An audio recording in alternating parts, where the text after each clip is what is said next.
प्रजनन या फिर जनन, प्रजनन या फिर जनन जो पहले हमने पढ़ाया था, क्या नाम था उसका भाई, उस टॉपिक का प्रजनन या फिर उसको जनन भी कहते हैं। इंग्लिश में उसे कह देते हैं रिप्रोडक्शन। क्या कहते हैं? रिप्रोडक्शन। और रिप्रोडक्शन में हमने ये भली बात समझ लिया था कि जो किशोरावस्था से ही जो मतलब प्रोडक्शन होता है स्पर्म का या फिर ओवम का, अंडे का, वो शुरू हो जाता है। फिर हमने ये भी बताया था आपको कि कैसे जो है कोई एग फर्टिलाइज होता है, कोई अंडा कैसे जो है वो जाइगोट में बदलता है, वो भी हमने आपको बता दिया था। और ये बताया था कि जो महिला होगी उसमें से क्या मिलेंगे? एक्स मिलेंगे। क्या मिलेंगे? एक्स। ये भी बताया था कि एक जोड़ी जो है अंडाशय होते हैं। कितने होते हैं? एक जोड़ी अंडाशय होते हैं। और ये भी बता दिया था कि जो पुरुष होगा उसके अंदर क्या होंगे? एक जोड़ी वृषण होंगे। क्या होंगे? क्या होंगे? वृषण होंगे। तो वृषण जो होते थे वो किसका? स्पर्म का, शुक्राणु का जो है क्या बनाते थे? शुक्राणु। वृषण क्या बनाते थे? शुक्राणु बनाते थे। और जो अंडाशय थे, क्या थे? अंडाशय, जो कि महिला में पाए जाते हैं, वो क्या बनाते थे भाई? अंडे बनाते थे। क्या बनाते थे?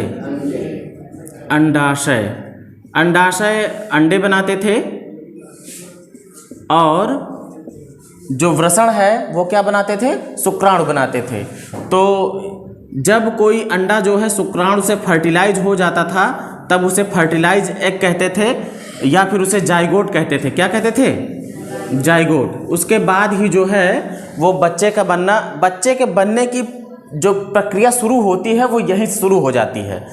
कोई भी एग जब होगा उसमें जब कोई शुक्राणु प्रवेश कर जाएगा तभी जाके वो जो है फर्टिलाइज होगा वो एग, नहीं तो फर्टिलाइज नहीं होता है। जब वो फर्टिलाइज हो जाता था तब वो जाइगोट में बदल करके बच्चे के विकास की प्रक्रिया में आ जाता था। अगर वो फर्टिलाइज नहीं होता है तो वो एग फूट जाता है और ब्लड सेल के साथ में वो बाहर निकलता है, जिसे हम लोग क्या कहते थे कि वो मासिक है। क्या है? मासिक धर्म या फिर मासिक या माहवारी, ऐसा बोले थे ना। और मासिक और माहवारी जो है शुरू हो जाती है कितने उम्र से भाई? 11 से 12 वर्ष की उम्र में शुरू हो जाती है। और जब शुरू होती है तब इसे कहते हैं रजोधर्म। क्या कहते हैं? रजोधर्म। जब पहली बार दिखेगा ये मासिक तो उसे कहेंगे रजोधर्म। और ये लगभग 45 से 50 साल की उम्र तक महिलाओं में ये मासिक 28 से 30 दिनों में आता रहता है। कितने दिनों में? 28 से 30 दिनों में। किसी का 28 का होगा, किसी का 30 दिन का होगा। इसमें ये हर महीने ये मासिक माहवारी होती रहती है। ये तभी होती है जब अंडा जो होता है वो फर्टिलाइज नहीं होता है। अगर फर्टिलाइज हो गया है तो ये प्रक्रिया रुक जाती है, फिर बच्चे के विकास की प्रक्रिया शुरू हो जाती है। और ये जो अंडे का बनना है ये प्रक्रिया 11-12 वर्ष से शुरू हो जाती है, लेकिन 45 से 50 वर्ष में ये बंद भी हो जाती है। शुरू हो गई कब से? 11-12 वर्ष से शुरू हो गई। जब वो किशोरावस्था में आया तो शुरुआत हुई, और शुरुआत के समय जो पहली बार जब मासिक आएगा तो उसे कहेंगे रजोधर्म। ठीक है। लेकिन जब 45 से 50 साल की उम्र हो जाएगी उस महिला की तो ये मासिक जो है वो क्या हो जाएगा? बंद हो जाएगा। और इसे कहेंगे रजोनिवृत्ति। क्या कहेंगे? रजोनिवृत्ति।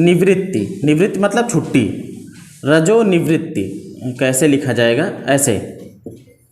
समझ गए?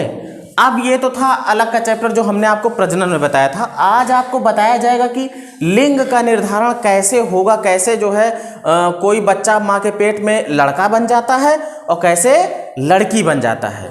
इसके लिए क्या चीज़ें डिपेंड करती हैं वो आज आपको समझना है। तो सबसे पहले आप ये समझ लीजिए कि जब ये जाइगोट बनता है, क्या बनता है?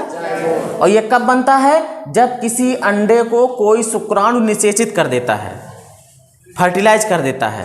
निषेचित होने की प्रक्रिया बहुत ही विषम होती है। ये समझ लीजिए कि कम से कम 20 लाख से लेकर 60 लाख तक शुक्राणु निकलते हैं एक पुरुष के वृषण से निकलते हैं शिश्न के द्वारा, और वो महिला के जो है अंडाशय तक जाएंगे, लेकिन उस अंडे को फर्टिलाइज करने के लिए जो शुक्राणु होंगे उनमें से मुश्किल एक शुक्राणु ही पहुंच पाता है। बाकी जो योनि की क्षारीयता होती है वो उन शुक्राणुओं को मार देती है। मतलब कि शुक्राणुओं में एक तरीके से रेस होती है। क्या होती है? रेस। कितने शुक्राणु मैंने बताया कि ये ऐसे इसका हेड होगा शुक्राणु का और ऐसे पूंछ रहेगी उसमें, मतलब जितने भी शुक्राणु रहेंगे उनमें क्या रहेगी? पूंछ रहेगी। और अंडा जो रहेगा वो बड़ा सा रहेगा गोल टाइप में, लेकिन शुक्राणु जो होंगे उनमें क्या होगा? आगे सिर होगा, पीछे पूंछ होगी। शुक्राणु जब निकलते हैं तो एक बार में कम से कम 20 लाख से लेकर 60 लाख तक शुक्राणु निकलते हैं, लेकिन अंडे तक पहुंचने में सारे के सारे शुक्राणु मार दिए जाते हैं। लेकिन एक भी शुक्राणु अगर अंडे तक पहुंच गया तो वो एक को क्या कर देगा? फर्टिलाइज कर देगा, वो उसको निषेचित कर देगा। और निषेचित होने के बाद फिर ये जाइगोट वाली प्रक्रिया शुरू हो जाती है, बच्चे के बनने वाली प्रक्रिया शुरू हो जाती है। अब देखो, जाइगोट बनना शुरू हो गया, लेकिन अब ये बच्चा विकसित होते होते ये लड़का बनेगा या लड़की बनेगा, ये कैसे डिसाइड होता है? इसको जानने के लिए पहले समझो, जो जाइगोट होगा इवन हमारे शरीर कोशिकाओं से बना हुआ है। हर कोशिका के न्यूक्लियस में जो है 2 धागे जैसी संरचना वाली चीज होंगी, एक एक्स टाइप में रहेगा और एक वाई टाइप में रहेगा। अगर एक्स वाई है तो ये लड़का होगा, लेकिन अगर एक्स एक्स है तो ये लड़की होगी। अब ये कैसे होता है इसे समझना है। जो भी पुरुष होंगे उनके सब के अंदर 46 क्रोमोजोम्स पाए जाते हैं। इन्हीं जो ये धागे जैसी संरचना है इनको क्या कहते हैं? क्रोमोजोम्स। क्या कहते हैं? क्रोमोजोम्स। कितने होते हैं भाई? 46। लड़की में भी कितने होंगे? 46। कितने क्रोमोजोम्स? 46 क्रोमोजोम्स सब में पाए जाएंगे, चाहे वो लड़का हो चाहे लड़की हो। लेकिन जो बच्चे में कौन सा क्रोमोजोम्स कैसे क्या बनेगा, लड़का कैसे लड़की बनेगा, उसको समझो। मान लीजिए कि एक पुरुष है और एक महिला है। जो पुरुष है उसमें 2 तरीके क्रोमोजोम्स हैं, एक एक्स और एक वाई। 2 ये हो गए। मैंने कितना बताया है? लड़कियों में भी। अब इस 46 में 22 जो होते हैं, कितने? 22 जोड़े। 22 जोड़े का मतलब कितने हो गए? 44। 22 जोड़े जो होंगे, 22 जोड़े का मतलब कितने हो गए? 44। 44 क्रोमोजोम्स जो होंगे वो चाहे लड़का का हो और चाहे लड़की का हो। 22 जोड़े जो क्रोमोजोम्स होंगे, 22 जोड़े मतलब कि 44। जो 44 क्रोमोजोम्स होंगे वो लड़का हो या लड़की दोनों में सेम रहेंगे, दोनों में सेम रहेंगे। ये 44 जोड़े जो क्रोमोजोम्स होंगे ये दोनों के क्या रहेंगे? सेम, एक जैसे, एक जैसे। और ये जो सेम रहेंगे ये शरीर का निर्धारण करते, शरीर का निर्माण करते हैं। किसका? शरीर का निर्माण करते हैं। तो भाई देखो, कुल है 46। 46 में से जो 44 हैं वो महिला हो या पुरुष हो दोनों में सेम रहते हैं। और सेम रहेंगे वो किसका निर्माण करते हैं? शरीर का। अब बात आ गई कि लड़का और लड़की का कौन करेंगे। तो इसमें देखो 2 बचे हुए हैं ना। कितने बचे हैं? 2 इसमें बचे हैं। कितने? 2 इसमें बचे हैं और 2 इसमें बचे हैं। कहाँ पे लिख दूँ? यहाँ पे 2 इसमें बचे हैं। तो 44 दोनों में सेम थे, वो शरीर के लिए रिस्पॉन्सिबल है, वो शरीर बनाएंगे। लेकिन जो 2 होंगे, अब 2 में क्या होगा? लड़का वाले में एक एक्स रहेगा और एक वाई रहेगा, और लड़की वाले में क्या रहेगा? एक एक्स और दूसरा भी एक्स। बात समझ गए? दोनों क्रोमोसोम्स लड़कियों में सेम रहेंगे। अब यहां पे समझो डीपली, इस 2 वाले को ले रहे हैं, क्योंकि जो 22 जोड़े हैं वो किसके लिए हो गए? शरीर के लिए। समझ गए?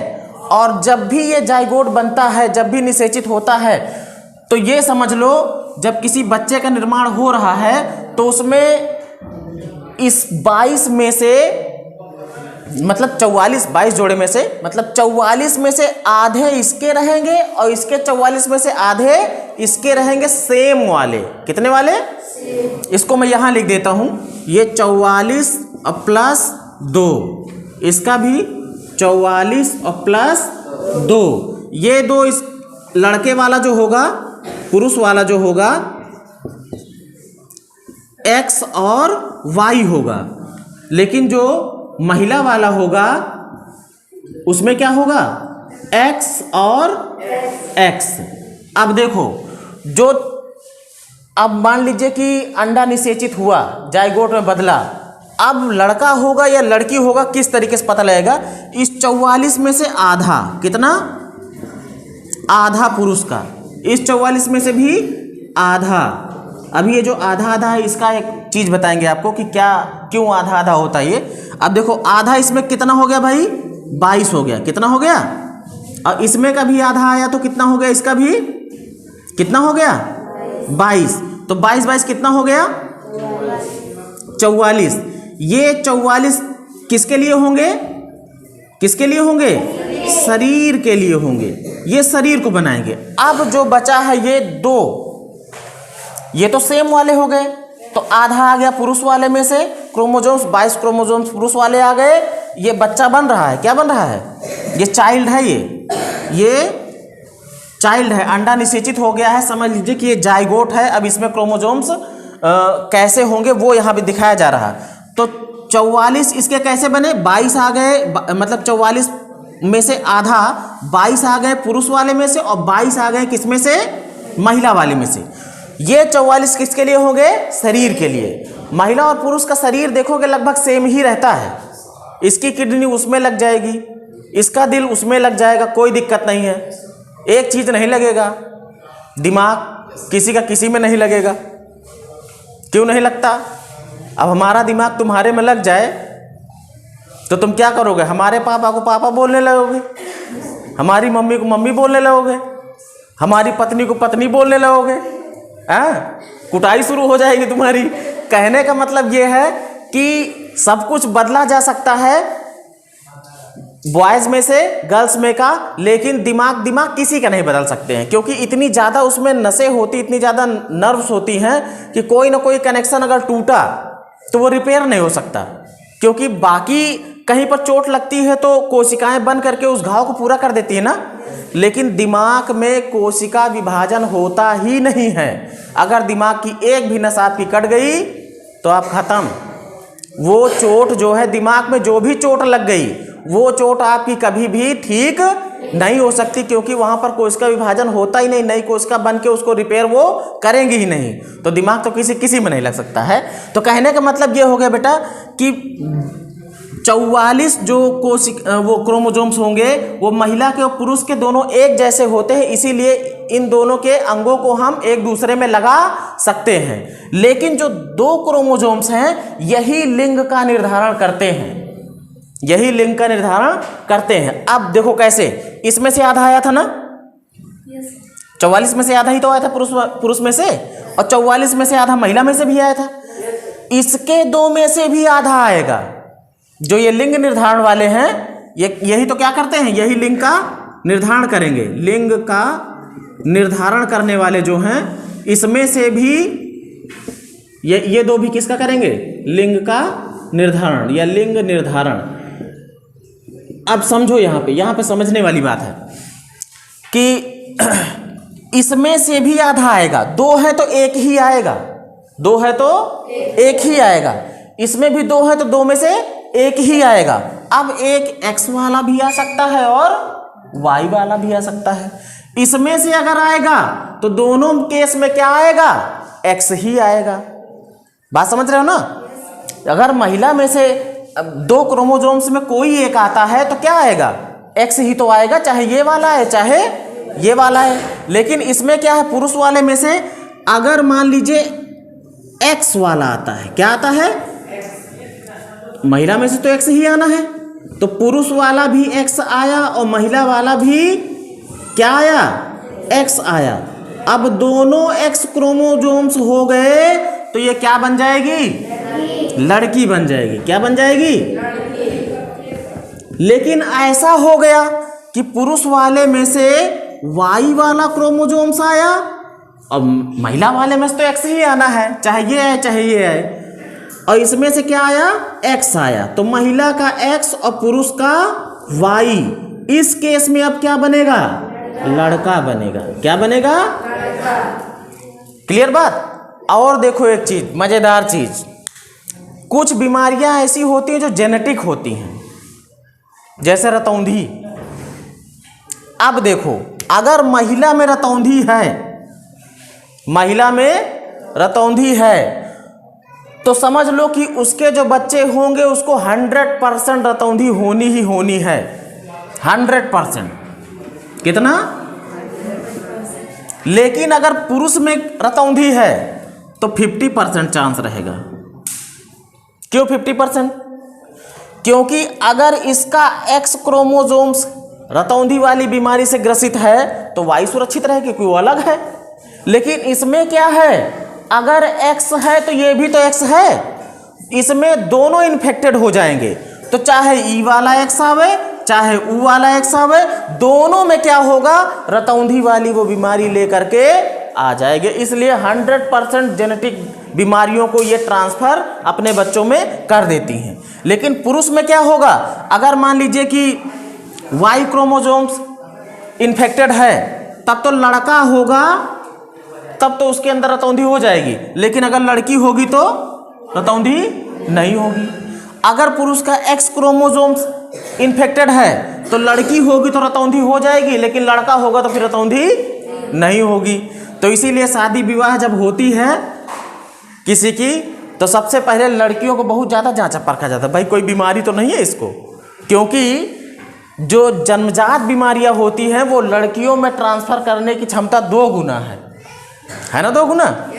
और देखो, अब यहाँ से एक बात ये भी आपको पता लग गई कि लड़का और लड़की का निर्धारण किसके द्वारा हो रहा है। बताओ, पुरुष के द्वारा हो रहा है कि महिला के द्वारा हो रहा है? किसके द्वारा हो रहा है? दोनों के द्वारा। कैसे हो रहा है? जब पुरुष का वाई जाएगा तभी वो लड़का बनेगा। महिला के पास तो वाई है नहीं, है ना, उसके पास तो दोनों केसों में वो लड़की ही बनाने के लिए भेजेगा।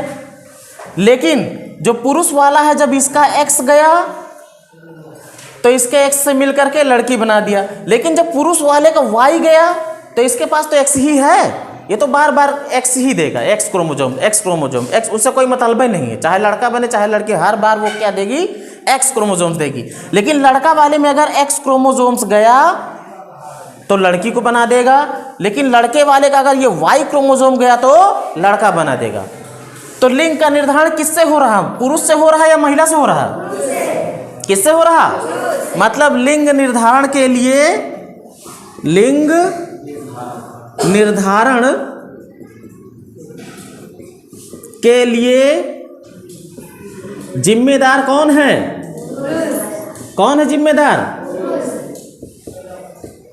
पुरुष होता है। कौन होता है? और प्रताड़ित किसे किया जाता है? महिला को। अरे एक तो बिटिया बिटिया हुआ थी, एक हटाओ, दूसरा ले आओ जाए मेरा, ओके लड़का तो ही है। हाँ, समझ गए? चलो आज इतना ही।